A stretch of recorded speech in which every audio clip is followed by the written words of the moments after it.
At times, our linear equations will have several variables, and we'll be asked to solve for a specific variable. Remember, to solve for a variable means to isolate the variable. You want to manipulate the equation until the variable that you want is all by itself on one side of the equation. For instance, this first equation is at the moment solved for k, but they ask us to solve it for w. There are several ways you can do this. The easiest way, though, is to distribute that 6. Now I just need to get 6w alone. The easiest way to do this is to clear out that entire side. I will subtract 6h from both sides. I will also subtract 917 from both sides. And finally, I will add, because it is negative, 6a to both sides. I will get that k minus 917 plus 6a minus 6h is equal to 6w. Very easy from here, we just divide by 6. But resist the temptation to cross things out on the left-hand side. You cannot actually do that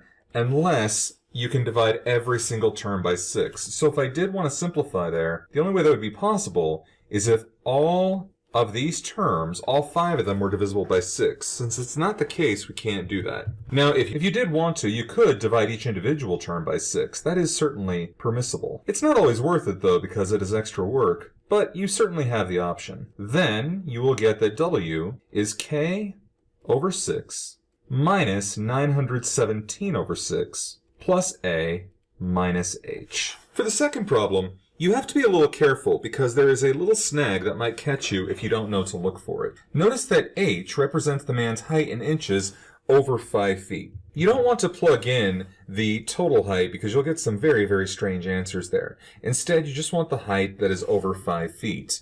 Well, if you look at 6 feet 3 inches tall, the difference between that and 5 feet is a foot and 3 inches, which comes out to 15 inches. So you want to substitute in 15 for h. And so we get that w over 2 minus 3 times 15 is equal to 53. We can multiply 3 by 15, and I'll get that w over 2 minus 45 is equal to 53.